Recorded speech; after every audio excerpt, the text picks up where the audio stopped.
میں: قبلہ، مجھے تو صاف الفاظ میں یہ بتا دیں کہ تزکیہ اخلاق کے لیے کیا کیا کرنا چاہیے۔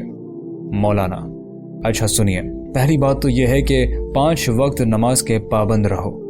دوسری بات یہ ہے کہ ذکر جتنا بھی زیادہ ہو سکے کرو۔ ذکر سے مراد یہ ہے کہ زبان سے اللہ اللہ کہو اور دل میں اس کی یاد مستقل طور پر قائم کر لو۔ تیسری بات یہ ہے کہ دنیا کے تمام حقوق خوشی سے پوری طرح ادا کرو، کراہت اور مجبوری سمجھ کر نہیں بلکہ خوشی سے ادا کرو، انہی میں تمہارے منصبی فرائض بھی شامل ہیں۔ چوتھی بات یہ ہے کہ طبیعت میں عاجزی اور فروتنی پیدا کرو، اپنے آپ کو کسی سے افضل اور کسی دوسرے کو اپنے سے کمتر یا ذلیل نہ سمجھو۔ پانچویں بات، خلق خدا سے محبت کرو اور کسی کو اپنی کسی حرکت سے رنج نہ پہنچاؤ۔